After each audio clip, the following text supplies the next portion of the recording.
Tech Talk with Matthew Dickerson. Matthew Dickerson. Tech Talk. Sit back and relax. It's time to talk technology.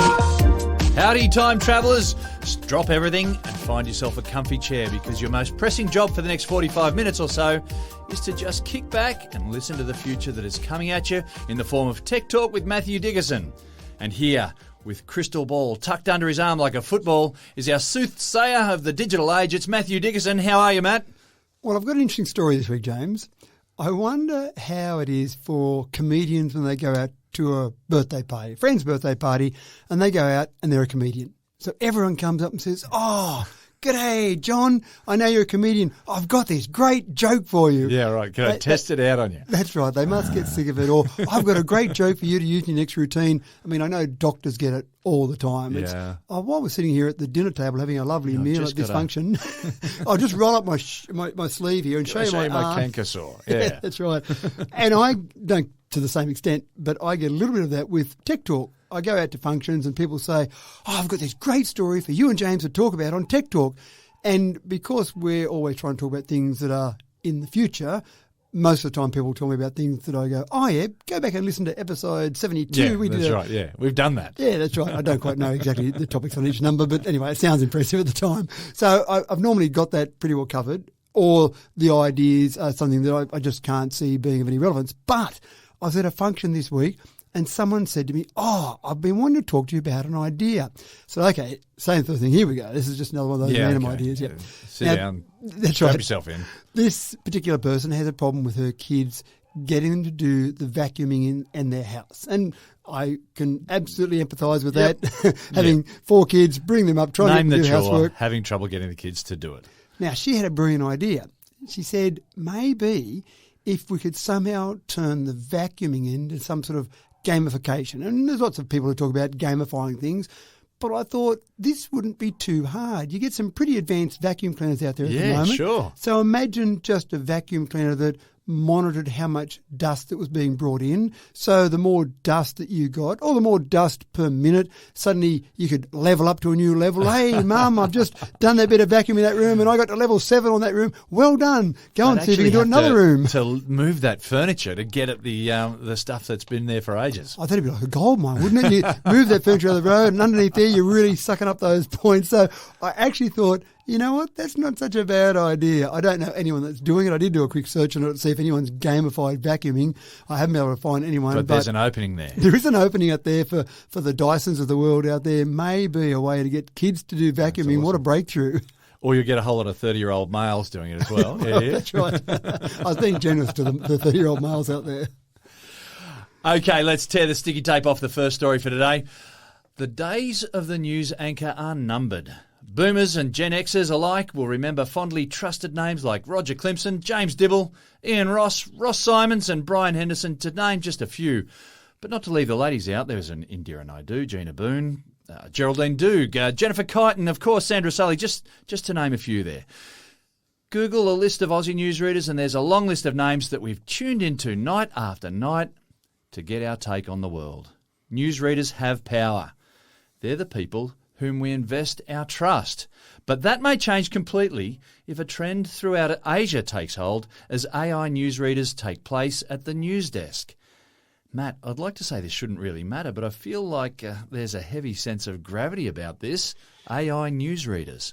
I gave my daughter advice when she wanted to know what to do when she finished school, and she was looking at a few different careers, and she looked at media, studying media, and I said, well, we're always going to need good journalists. Yep. So we're always going to need people out there gathering the news stories and going out there and telling people what's going on in the world. So she did media and she's working for a news channel and she's presenting, not a news presenter, but out there in the field doing her journalism. I'm thinking, oh no, is her career limited? Is AI taking over? Hit the ceiling. Yeah, that's right. And this is absolutely fascinating. At the moment, we're seeing real news readers read the news with an avatar as the news reader. And you kind of think, well, what's the point in that? And it gives some flexibility to the newsreaders, because if you're a newsreader and someone says, what are you doing this afternoon? You want to go to the gym? Sorry, my job kind of entails me being at that exact point in the studio at that time every night. It's a lock-in, yeah. It is a lock-in, that's right. There's not a lot of flexibility there. But they've been talking about some of these in some of the Asian countries where they've been using avatars. The newsreaders have been able to do it from home. They've been able to do it from wherever they might be, do it from another studio. As long as they've got good voice connections or a good microphone and good connections there, then they can do it with an avatar. Now, again, you think, well, why would you want to do that? Well, then they can change the avatar perhaps to suit different parts of the country where you might have someone that needs to be presented differently. So you think, well, that's not a real breakthrough, but it is the thin edge of the wedge, and I think that's where we're really going here. It doesn't take a major leap to say, well, if you've got an avatar with a real person reading it, how long before that becomes an AI voice? Yeah, sorry. So just to clarify, these are just avatars with a human reading, and the avatar takes the place of the human's image. There's a little bit of both. The latest one in particular in Indonesia is a newsreader called Fahadi Indi, and she's been turned into an avatar, if you like, on TV1. But that's not the only one. There's some newsreaders in China and India that are actually full AI. So the avatar and the voice are both AI. Now, at this stage, they're still having humans do the stories, but it doesn't take another giant leap of the imagination to say the news gathering by AI, the actual writing of the script by AI for an AI avatar to read it with an AI voice. Where's the human involved there at all? And where's my daughter's job in the future? Yeah. Look, I read out some newsreaders' names from the past there, and it was kind of nostalgic for me. Yeah, even as a young fella, Dad would have the news on, and I would just, sort of be floating through the lounge room at the time. But these people became the trusted identity. They were the be-all and end-all. They were in your lounge room every night, weren't they? And they were delivering, well, what we assumed was the truth. Now, and now this is, I don't know, I just don't know how I feel about it. Well, you're not alone, because in Australia, there's about 69% of people have expressed concern about AI technology in newsreading in particular.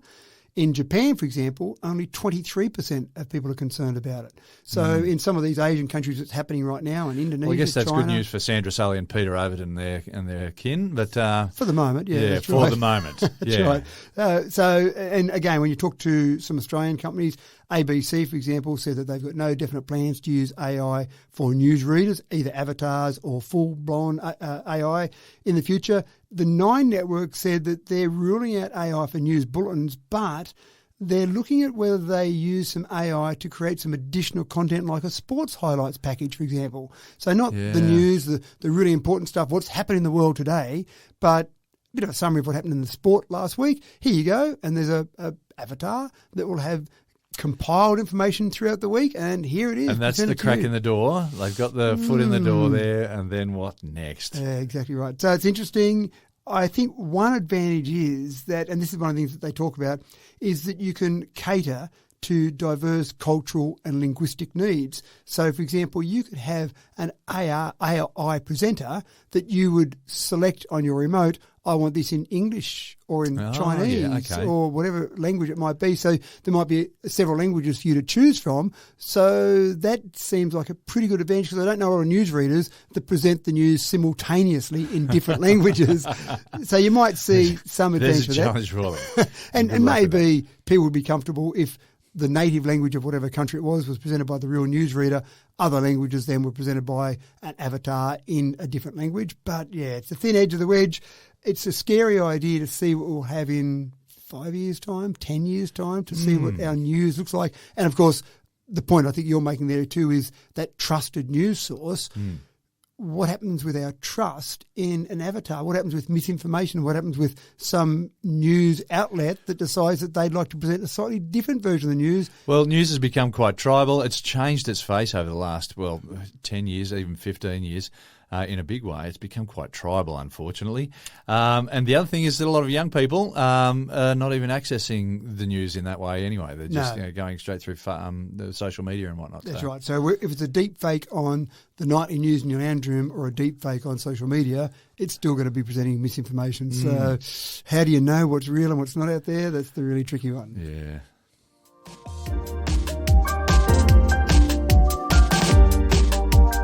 The avocado used to be such a very humble fruit. In the 70s and 80s, it was very much a seasonal thing, bought only from a greengrocer with a bit of flair. And only people who'd spent a significant time living in and around Queensland ever even heard of avocados. Then in the 90s arrived and the hipster cafe culture arrived, and in the big cities, smashed avo on toast had become a staple almost overnight. By the year 2000, after Mexican food had been discovered hiding deep in a western suburb, avocado had become a commodity that could sway economies. Avocado has replaced water as a basic essential for life. But cutting, coring and scooping millions of avocados at a time is impractical at a human level. So, Matt, in 2023, it's no surprise that there is now a robot that can churn out guacamole by the megalitre. By the mega. So get a handle on this. Now, we don't have any stores in Australia, so I'm not even sure how to pronounce it. Chipotle? Yeah, Chipotle, yeah. Chipotle, right. It's a type of sauce I regard, but I think it's a chain store. It's a chain, yeah. They've got a number of stores in the US and Canada and Europe. They process, so you talk about avocados being popular these days, they process 4.5 million cases of avocados each year, 45 million kilograms. That's enough guacamole to drown in, isn't it? Well, look, and I am guilty. I do like my smashed avo and egg if I go to a cafe. Yeah, for sure. And I know... There's a reason why it became popular. Well, it's nice, that's right. And it actually seems vaguely healthy there somewhere, doesn't it? Yeah, Depends what you add on top, I suppose. And if you have an avocado farm, surely you're sitting on a gold mine. Absolutely right. I think it was Bernard Salt, wasn't it, the demographer, who started to go ahead with the whole smashed avo and comparing it to the inner Sydney hippie types as you described them. Yeah, look, don't quote me on all that history that I've given you in that intro, but yeah. That's the history according to James. So anyway, avocados are a bit of a pain. I do eat avocados and they are a bit of a pain. You've got to slice them around and then you've got to hit the knife in hard enough to get it into the seed. An avocado thumb is a real thing where people hit the knife too hard and slice their thumb. It'll slip off there, and you don't want to go soft because then it will slip off, so you've got to go hard enough. But is there anything equal to the joy of a beautifully ripe, not overripe, and not underripe avocado? You mean just ripe? Just ripe. It's just perfect. And you get one and you go, yeah. That's right. And then you pop the seed out nicely. But that's okay for you and I just having our one little avocado or smashing up the one little avo. But when you're someone like Chipotle processing 45 million kilograms, there's a lot of staff time taken up. Yeah. They have people in many of their stores that's their job. It sounds like a pretty exciting job, doesn't it? You turn to work and you start popping out those avocados to make all your... It sounds like, who was it, Charlie in the Chocolate Factory, and his dad used to screw on the lids of the toothpaste tubes? That's akin to that, yeah. That's right. So now they've come up with Autocado. Autocado will process avocados, not smash them. It'll just get them to the state ready. So basically get rid of the skin, get rid of the seed. And there's some processing by some various devices out there for different fruits that you can think, yeah, that makes sense. That's easy to do. I can see how that works. But avocados, you can imagine, it's not the easiest thing to come up with a machine to get the avocado out of. So this particular machine by a company called VBU is on trial now in Irvine, California at one of the Chipotle stores. And so far, absolutely fantastic. It's doing a fantastic job, halving the time. You've got a whole bunch of avocado there ready to go and make the guacamole. Now, it probably doesn't take a genius to say the next step is the machine that adds the next step to smash them all up, add in a bit of lemon and whatever else you want to put in your special version of guac. Next thing you go, you've got avocado on toast or whatever. Yeah, that's right. From a vending machine. Yeah, that's exactly right. So that's the process they're going through at this stage. But you load up in this particular machine 11 kilograms of avocados and then sit back and let it do its magic. Yeah, right. And Chipotle have had a bit of a reputation for driving innovation, and a lot of it obviously is about staff time, staff costs and labour shortages at the moment. So even though we worry about staff job losses and people not having jobs in the future, for some companies and chains like this, they just can't get the number of staff they need, so they just can't serve the number of customers. So looking for processes to make it better is obviously important, but Chipotle came up with the AI-driven Pepper chatbot, and that was basically a way to facilitate orders through social media platforms like Facebook Messenger, for example. So they've been quite innovative. Again, they're touting this as a labour shortage solving device. It sounds to me like a cost-saving device, but sounds either like way, Skynet taking over the world as well. It does a bit, doesn't it? Either way, I just think the innovation in having something, because imagine you say to an inventor, I want to peel and de-seed this avocado, and they go, wow, that's a pretty hard problem to do that. And avocados are pretty soft. You can't grab them tightly and start to go for it. So to do all that with a machine, I haven't seen a video of Autocado at work yet, and maybe they're keeping that a little bit secret because they don't want someone to steal the idea, but I'm keen to see a video of Autocado. It's only a matter of time, and it's only a matter of time before there's a robot for absolutely everything. It's one robot to do it all, or different robots? No, different robots. Right. Yeah.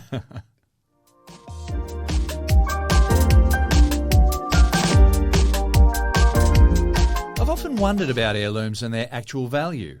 Surely the true value of an heirloom is in the story that accompanies it. We sometimes hear stories about priceless items bought for a song at an op shop. How many trinkets in how many second-hand stores have awesome stories hiding behind the $3 price tag? If only you knew the family from whence it came. How many heirlooms have been lost to kitsch? Well, if you're a fan of Antiques Roadshow and you have a few knickknacks that are special to your family, there are now apps designed specifically to maintain the flame of the family torch. Matt, there's big market for protecting family heirlooms. I love that this is a new class of apps. The whole idea that we've got apps, I mean, over 1 million apps are available on either the Google Play Store or Apple. Yeah. And you think, surely there's an app for everything. In fact, when you think about doing something, you go, no, I'll just go and check on the App Store because surely there's an app for that. And this is a whole new class of apps. And as with everything, necessity is the mother of invention. So one particular lady was worried about losing some of that history with some of the items that her parents had. So she was in her 60s and her parents were obviously 20 or 30 years older than that, so fairly elderly.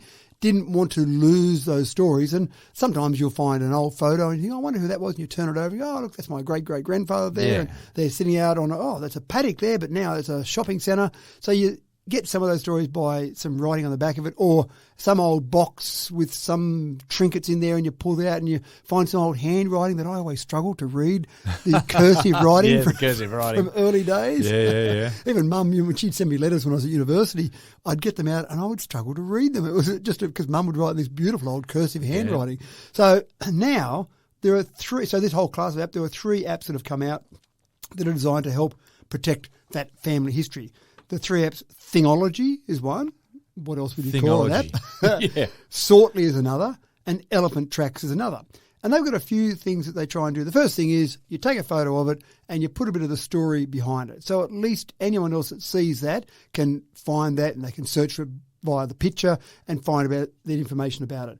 Then you can start to do some collaboration. So you can share that with your siblings, with your children, family members, so they can share it and they can add to that story a little bit. So they can add that, oh, yes, I remember that Mum used to do that, but then Mum used to always use that particular pasta maker that we had that was very special to the family to make pasta for some old guy down the road who used to come and visit us once a month or whatever. You can keep adding to the story. Yeah, right. Then most importantly, and I think this is the critical part and the success of these apps, is that you can actually say who you'd like to have this particular item when you pass away. Yeah, okay. You've got the will there. Now, I don't know, I'm not a lawyer, so I don't know which one wins, How but legally... the will versus the sortly, or you can imagine in the courtroom, well, in Thingology, Your Honour, it was said that I got this particular item, but the will said this, so I don't know who's going to win that. I can even imagine there'd be some conflict over the story that went with some of these things, because I know that we've sat across the Christmas table in recent years and had arguments about how we've remembered stories. Yeah, that's right. Yeah, memory's a bit People flexible, isn't it? remember stories very, very differently. That's right, they do.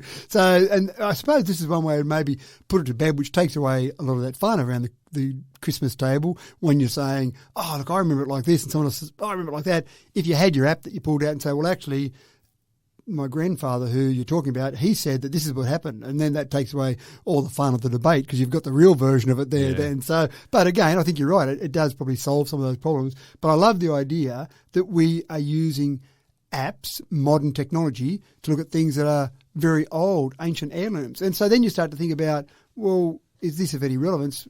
Do enough people have smartphones? In fact, enough people that are a bit older have smartphones to do this. But in the latest research, and from America this was, those aged 50 to 64, so you're getting up there with putting some of this information in, 97% of those have a smartphone. And they're, right. And even the people over 65, 80% of them have smartphones. Yeah. Yeah, so I was only going to say that, and it's that sort of age group are probably going to be the ones that care the most, because they are starting to recognise mortality there and things aren't forever. So if you don't write the story down, it's lost. Yeah, that's right. So I think this is a great way to keep it going, and then keep it going for, well, hopefully ever more. We'll have a Thingology, Sortly and Elephant Tracks, and there, what other apps come out after those are still in existence. Yeah.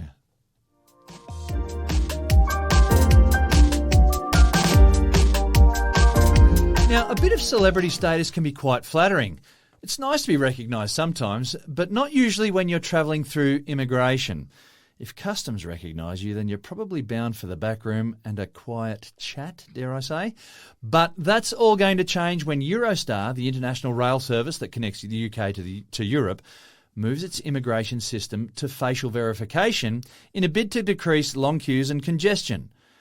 Being recognised by customs won't be such a bad thing after all, Matt. I actually had that happen to me, recognised at customs. Oh, no. In LA. But I was... In LA? In LA. Oh, you must be Matt Dickerson from Tech Talk with Matthew Dickerson, is that right? Almost that. They said, Okay. "Come with me, sir." And they confused me with a bra boy who had been on a bit of a crime spree with right. some drug trades Okay. in the recent time. So they wanted to quiz me at length about where I'd been and my movements. And yeah, that's right. And I said, "Look on the back of my neck. I don't have bra boys written there. It's all okay." But it was an interesting experience because they're all very friendly when they're taking you away to interrogate you as a drug dealer. But then... It didn't get too bad because they realised fairly quickly, and my travel documents all worked out, and apparently they'd been in Hawaii recently and they'd been dealing some drugs and I hadn't been, so it all seemed okay in the end. And the guy with the rubber glove backed off. That's right, thankfully. But it's an interesting experience when they do recognise you and come with us, sir. I feel so special now, but not for long. But this is actually a post-Brexit problem. Eurostar, and you're talking about going between London and across to France, for example, then you've got a little problem now where they want to double check your... Well, it used to be very fluid because they were part of the European Union. That's right. Yeah, so it's all one big happy place, so it's all travel. But now, not anymore. Brexit, you don't like us anymore, so we better make sure you say you are who you say you are. Better make sure we check all your documents. It got to the point where Eurostar was leaving hundreds of seats vacant on their trains travelling to and from London because they just couldn't check the people quick enough. It was delaying the trains. Right. So what a tragedy that you've got this train travelling with lots of vacant seats. People wanted to be on them, but they couldn't get them on there fast enough. So they had to come up with some sort of solution. The solution at this stage is a thing called Smart Check, where if you're prepared to do these couple of things, first one is get the app, so that's not too bad a thing. Then take a photo of yourself with the app and then go and put all your identifying documents in the app. Yeah. That's where people pause a little bit and go, really? Very nervous about this. If you do all that, though, then when you get your ticket, you can link your ticket to your ID in this particular app. And then when you turn up, facial recognition, stand in front of the camera, everything's okay, on you go, all very quick, all very painless. They're hoping enough people will do that to then make it seamless and faster so the people who don't want to do that can still go to the manual check and the queues won't be too long there. It's obviously something that's happened a little bit. Airlines and some airports globally did start to trial some of this. I do remember there were some things where they were trying to do it, but COVID-19 came along and then that put a stop to lots of things, and they'll probably ramp it up again. But I don't think it's that far away that we've got a passport and a process we go through now when we go through immigration, but I can't see that far away that you'll have some process where it'll just be facial recognition and on you go, have a nice day, sir. And if something isn't quite right or it doesn't recognise you, then go to the manual queue. But I just think that's where we're going to go. It's getting better and better facial recognition technology. Streamlining.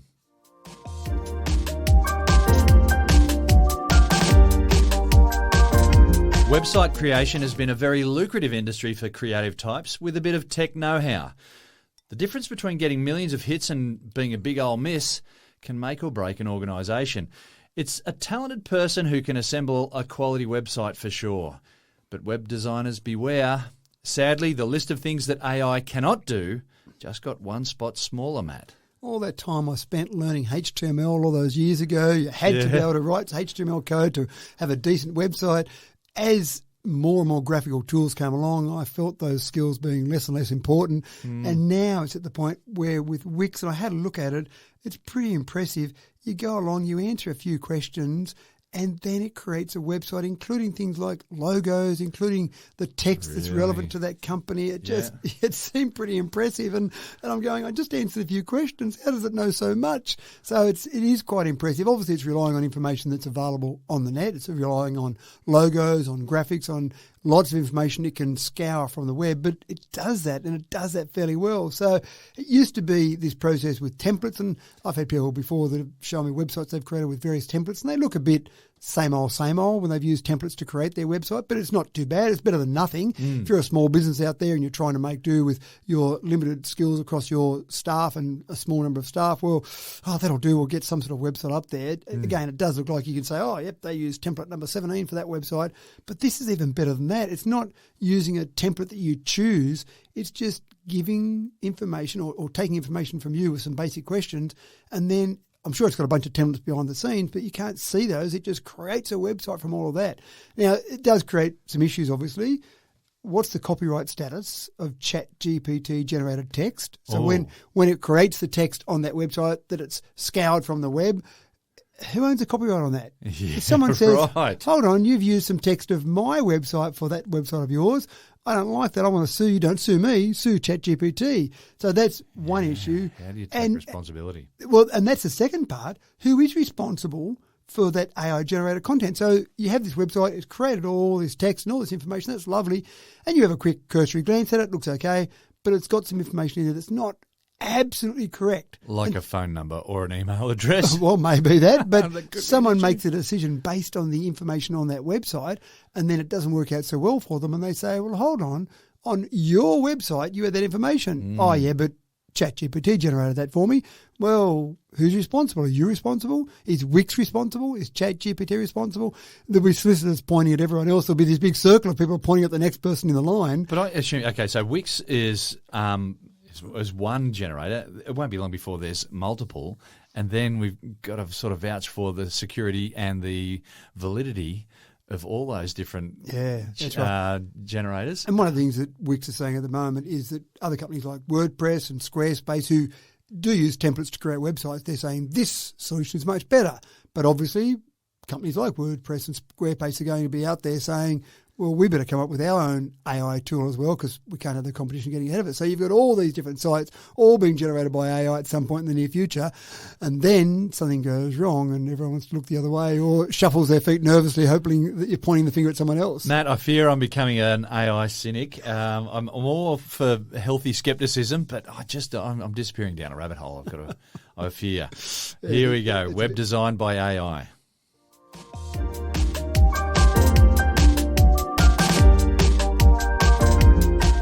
Now, we talked about the value of family heirlooms earlier. Is it a stretch to call a first edition iPhone a family heirloom, though? It has been 16 years. Matt, what was the first edition, what is the first edition iPhone worth today? Well, if you happen to have one in its box, in pristine condition. Completely, untampered with. That's right. In a sealed box, you might get, vaguely $190,000 for it. That's not too bad. And I must admit, I've got a good friend of mine, actually, who collects comics. And you go into his comic room at his house, and there's all these boxes of comics, and they're all labelled meticulously, and it's a beautiful display. And I say, I'm a bit of a Phantom fan. I'll get out a fan. Don't touch you it. Dare touch it. It's all still in its plastic What's envelope. the point of it then? What have you got these comics for? Don't you enjoy? No, I collect comics. Just likes looking at the cover. And I know he does buy two versions of some comics so he can keep one tucked away and one that he can read.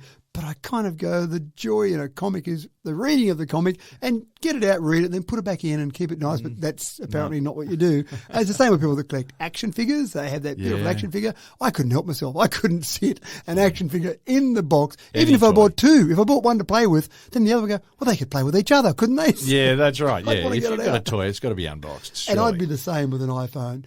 An iPhone in 2007, when the iPhones first came out, this is the 4 gig iPhone, so the lowest spec first model iPhone, 4 gig model, US $599. So we're going back 16 years, $599 is a reasonable sum. And I could not have bought that and left it in its box. Even if I wanted to collect it and think... Even if you had 3 of them. That's right. If I thought 16 years later maybe I could do something, it just seems like such a waste. I've got all this technology sitting there. But someone much smarter than me said, I'm going to hold on to that for, maybe 16 years. Someone much more disciplined. Disciplined, that's right. And so then after all those years, they said US $190,000 at auction. Even the auction house, LCG Auctions was the place, they thought it would be be maybe 50 grand at tops. They thought you could get up to 100 grand for this. And that's what they told the seller. And he went, oh, okay, yeah, I could live with 50 to 100 grand. Put it on eBay and see what I get. That's right. 28 bids for this particular item. And as I said, US $190,000. I mean, Steve Jobs stuff in general goes well. There was a poem, I remember. Jobs wrote a poem in high school, and that was sold for some ridiculous sum of money. College photos, a 1978 business card from Steve Jobs. So it seems like anything Steve Jobs has got or touched or been involved with is worth a bit of money.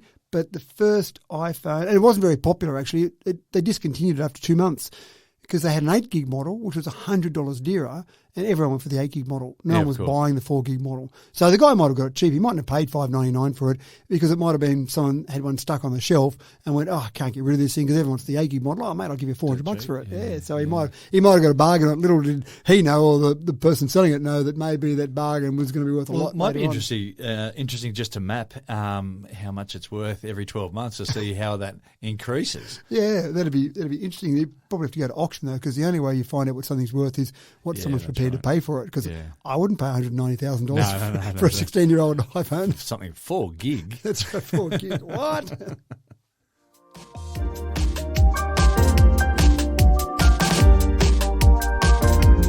The movie industry is a major cultural and economic powerhouse, and Hollywood is the mecca to it all.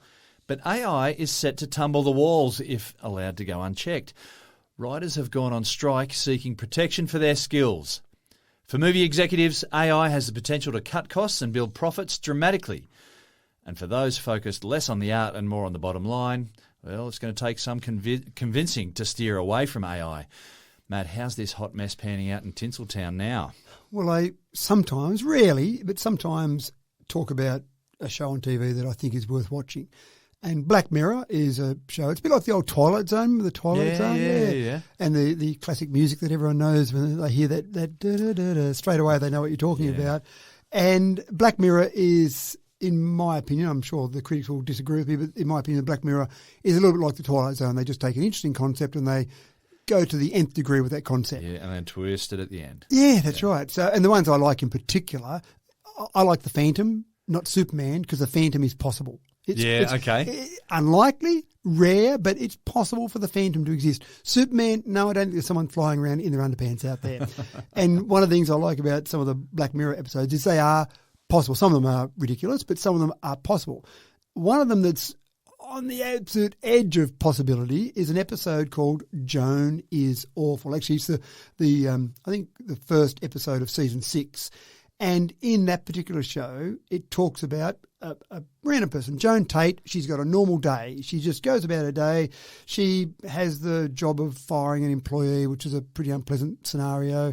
She sits down with her therapist and goes through and talks about her feelings for her fiancé and her feelings for her ex. She catches up with her ex that night just for a quick drink, and they have a quick little awkward kiss, and then, no, I'm engaged. And she goes home, and her and her fiancé sit on the couch, and they flick on Streamberry, which the logo has the same colouring and the same sound effects as Netflix, so it's obviously a Netflix version. But they sit down, and then suddenly Joan Tate watches a famous actress play out her day while her and her fiancé are sitting there watching, and she's going, if this is going to plan, oh no, that awkward kiss with my ex-boyfriend is going to be on screen anytime soon. And obviously the fiancé sits there and watches the show and goes, hold on, is this kind of based on your day-to-day? And so as it turns out, when you go further through the show, and I don't want to give away the ending, but I think I'm going to, so spoiler alert for anyone. But essentially, the whole concept here is that they've digitally licensed Joan Tate's day, because when she accepted Streamberry's terms and conditions, she went, okay, but in the terms and conditions, as she finds out when she talks to her solicitor, it said, we own your digital life. We can replicate your life in digital version if we want to do that. And then the famous actress playing her is actually in the same scenario. She goes to her solicitor and goes, I don't really want me to be destroying someone's life, and I don't really like some of the actions that are happening here, so I want to stop that. And they said, sorry, you signed an agreement and that's it. We own your digital likeness forevermore. So we can keep using your digital likeness in this. And so there's this powerful quantum computer that's recreating people's days to customize content just for you. So it goes on through this whole process. And again, I won't give away the exact ending, but when you look at that and then you look at what's happening in Hollywood at the moment, gee, it looks very similar. Now, Black Mirror, this particular episode was written before the current Hollywood strike. So it was written, the whole thing was done before that. So it was a bit of a Nostradamus moment for Black Mirror.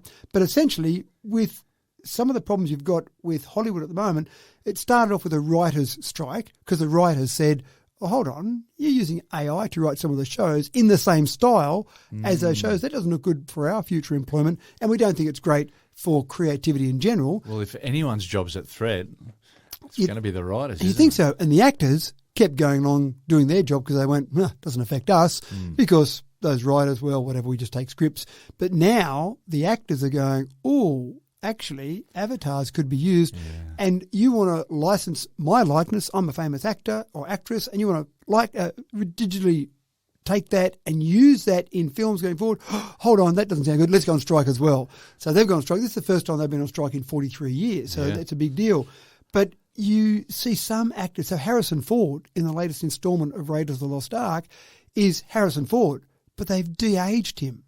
Yeah, I know. And they did that with in some of the more recent Star Wars movies. They actually brought in dead cast members and brought them back to life. Yeah, so when you see that... Peter Cushing, I think. And Harrison Ford has been okay with it. He said, look, that's how I would have looked 35 years ago, so I'm okay with that, even though it's still him doing the acting. So clever technology. But then if you start to de-age a Harrison Ford, bring back actors from the dead, that's not much to jump to say, well, why do we need actors at all? They're a bit pretentious and they demand a trailer and they demand a croissant in the morning. Some are very hard to direct. Yeah, so, that's right. They won't listen to me. These avatars, they're much easier to direct. We can just tell them what to do. If you don't like it, we tell them to do it again. And we don't have to have lunch breaks. We just get them to work around the clock. So it sounds great from the producers. Well, it's a new age. But here's the irony in all of this. As I started to think about all of this process and thought, I can see why you'd be a bit concerned being a writer or an actor going on strike. So now the producers of various films and shows are going, what are we going to do? We've got no actors. We've got no writers. Oh, we better turn to AI. So the irony here is the fact that they're on strike and not working might actually propel the technology further forward. So they have to actually use AI to produce their films and their TV shows because they can't get access to actors and writers. So I don't know you'll have any people going through the picket lines being called a scab. Yeah, I was just thinking about that. Yeah. So you have these avatars. Yeah, that's right. The avatars floating through the picket line. Sit and scream at them from at a screen. I don't know. I honestly don't know where it's going to go. I don't know. I can see the point of the actors and the writers, absolutely. But I can see producers going, well, the technology's there. Why aren't we going to use this technology? Yeah, no, it's a scary world. It's been a bit of an AI show today, hasn't it? I haven't meant that to be the case, but it's a hot topic. There are lots of people who talk to me about AI. It seems to be a very hot topic at the moment. Well, we are currently witnessing a revolution in how things are done. And you're right. It's not an evolution. It is a revolution. Yeah.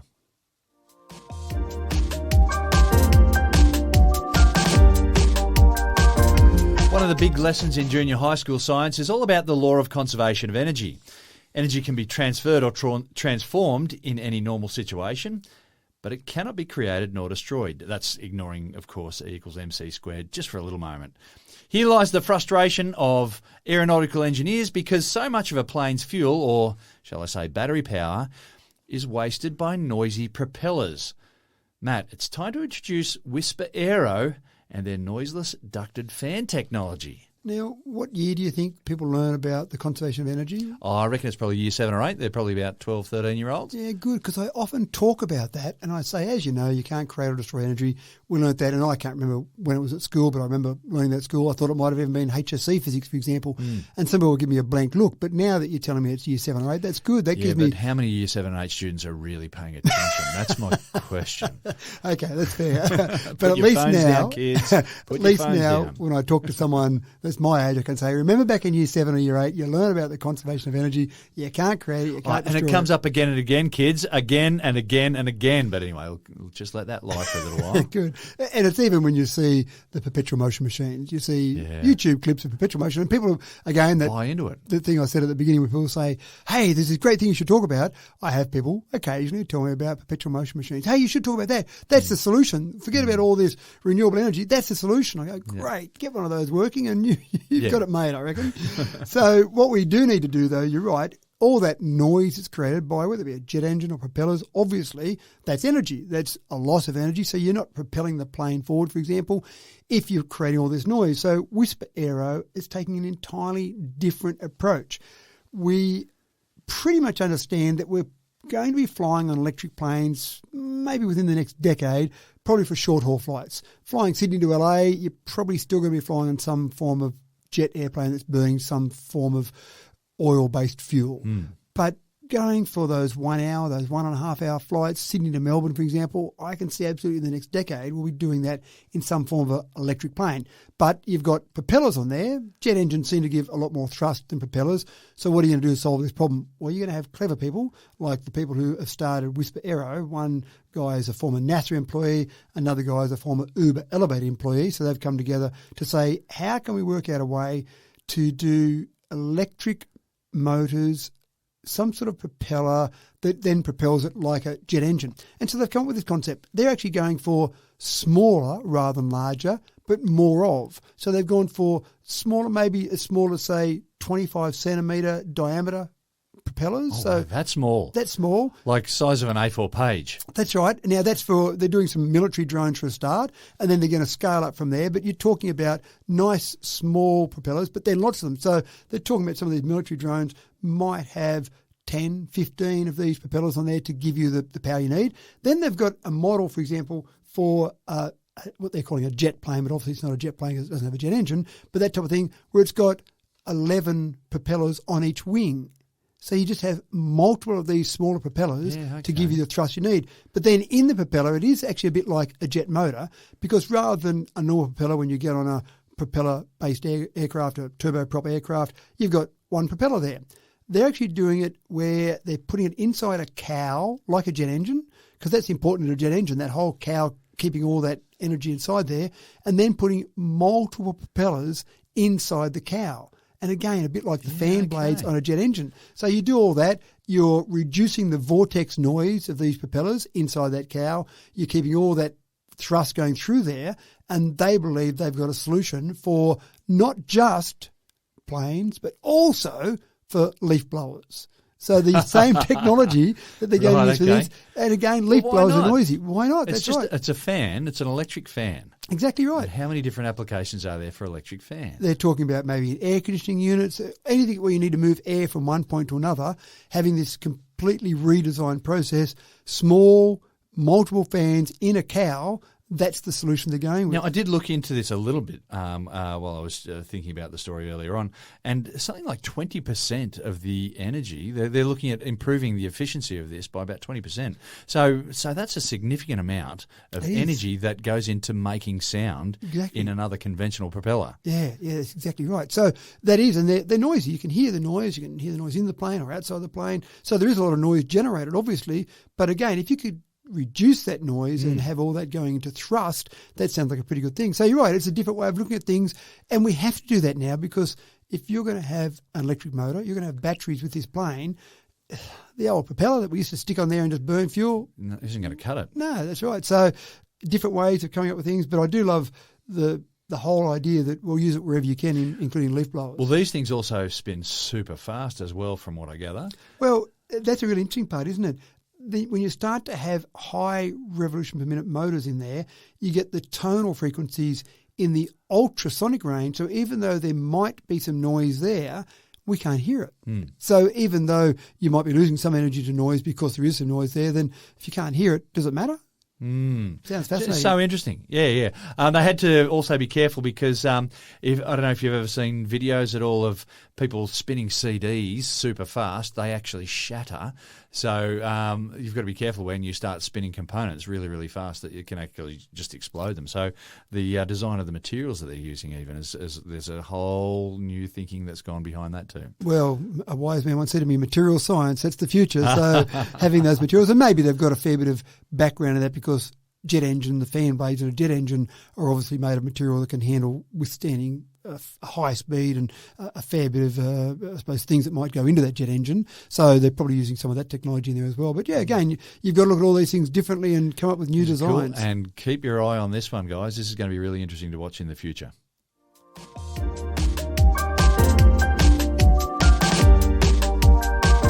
that time of year again, folks. It's been a long wait, but the new emojis are out and likely to dominate the water cooler conversations around the world. Matt, what bombshells have been dropped this year? I left this to last because I do know that you love your emojis. It's exciting. And these haven't been finally approved. The final approval process is not till September. It's unlikely they'll change from what we've got at the moment. Right. So they've been out, they're announced, they're saying here they all are, but... I've got a big smiley face and 2 thumbs up with hands waving. Good. So the Unicode consortium doesn't give their final stamp of approval till September. But we've got some significant changes here, including a number of emojis using zero width joiners, the good old ZWJ sequences. So some of these emojis are now double up emojis. So they've actually used 2 existing emojis and put them together to create a new emoji. Right. But by using Is that ZW, it does sound like it, but they're using ZWJ, so there's nothing between them, so that is still counted as one emoji. But it did seem like cheating a little bit. But we've also got a lime. I've been wanting a lime. Because there are times when I'm thinking a bit of fish with lemon, I don't mind, but lime every now and again. So when I'm sending my order through, I've got to write the word lime rather than a lime emoji, which is pretty frustrating. There's the head shaking vertically. Now, you'd think that would have been there already, but apparently we've got head shaking that's horizontally. nodding, is it? Or? That's nodding. Yeah. But in some cultures, the head shaking vertically is the opposite. We would think that of as a yes, but in some places that's apparently a no, which is a bit confusing. Be careful about that one, folks. That's right. Don't use that one loosely. Phoenix bird emojis, rising from the ashes maybe, I'm not sure exactly. But we've got 108 new emojis. One of the things that's interesting in this is that we're now getting direction-specific emojis. So in the past, you might have had man walking, but now you'll have man walking to the left and man walking to the right. And it's interesting because what happens, as we know from our previous in-depth discussions about emojis, is that the Unicode consortium says, here are the emojis, here's the latest list of emojis, but then it's up to each individual organisation that uses emojis. So, for example, it might be Google, it might be Apple, it might be Microsoft. They can create their own design. Sometimes I come up with some sample designs and some say, here are some examples of what you could use, but you create your own. And interestingly enough, when you look at man walking, then most of the time, most of the companies that have created their emoji list have got them going to the left for whatever reason. It just seemed to be, okay, I'm putting a man walking, man running. Well, it's that's going not enough. If to I the wanted left. to head to the other way. Exactly right. Now, it does seem like an interesting problem. Do I, when I'm one of those companies that's going to put that final list out, do I just flip the man walking to the left and give that as a man walking to the right? Or do I have a new design for my man walking to the right? Because it seems a bit lazy just to flip it over. So maybe I should have a new design It for feels that. like it could be just the click of a mouse. It could be. So it is interesting. I do encourage people to go and have a look. Are we losing any emojis? Are they going, right, well, if we're going to have a man walking left and a man walking right, then maybe we're going to have to lose the smiley face or the thumb up. Well, you do wonder whether we have too many emojis. Please don't take away the smiley face or the thumb up. That's going to That's undo right. a lot of my conversations. And I'm going to create a lot of controversy by saying that maybe we have too many emojis. Surely not. No, how could you say that? But maybe we do have too many. But at this stage, no. The 108 new emojis they've proposed are adding to our emoji list. But surely we get to the stage where you do have too many. I wonder if there's some way where they could monitor some sort of global count of emoji usage compiled by all the different companies, so Apple, Google, Samsung, Microsoft, etc., whether they have some way of saying, I need your count for how many of each of the individual emojis that are used. Because we need to clear out some of the clutter. Yeah, the ones that are down the bottom. The Liberian flag is used. Well, in Liberia, maybe a lot. So, all those people in Liberia, please don't send me I was complaints. just going to say that it's now getting a bit complicated because if I want to veer off anything to do that isn't the smiley face and the thumb up, I then know, oh yeah, I remember seeing an emoji like that. I'm going looking for that, and I've got to spend 20 minutes looking for it. That's right. So, You can't have too many emojis, surely. well, maybe you can. Sorry, you can have too many emojis. That's what I meant to say. I think so. And again, maybe keyboard shortcuts. So you might use some keyboard shortcuts for different emojis, but you've got to run out of how many buttons of Control and Shift and Alt and then this to get one particular emoji. So it does get complicated. But keep an eye out. Go and have a look at those. We've also got a brown mushroom. Now, brown mushroom is the first non-animal emoji to be given a specific colour variation. Ooh. So not just mushroom, Right. but brown mushroom. Is That's that significant. That's significant, James. The look in your face, and now listeners can't see And the I look in wish your I face. knew my mushrooms better, but it's not the shiitake mushroom. It's just a different colour of mushroom. Different colour mushroom. The look on your face said, do we really need that? And for all those emoji lovers out there, James didn't mean it, okay? For those people who've been waiting for the brown mushroom for so long, That's right. I'm really sorry. So it's significant. This is significant, James. This is the biggest story we've done today about the emoji list. Go and check it out. Have a look at those different directional emojis and everything else that's there as well. And so with the battery indicator light flashing urgently at us from the console, I can see that we're going to need to put our humble little podcast back on the charger for another week. Thanks for another cracking tech talk, Matt. Thank you. I'm going to go and work on that vacuum cleaner and see if I can get somewhere to gamify that and see what we can come up with there. Very good. I'm off to start cataloguing all the family heirlooms stashed in the garage. My wife calls it hoarding, but she'll change her tune when she reads all the stories on my app. I don't want my great-grandkids to miss out on the opportunity to be the keepers of a set of rusty old golf clubs given to me for free by a mate called Goose. Or that busted remote control car that I used twice. Or that filthy, dirty cap that I won at the Australian Uni Games. So many heirlooms. Thanks for tuning into Tech Talk with Matthew Dickerson once again, folks. I'm James Eddy, and it's my pleasure to host this handy little podcast. And we hope that you'll tune in again next week and bring along a friend or two for the ride. Wish you a safe and happy week to come. Catch you again next time.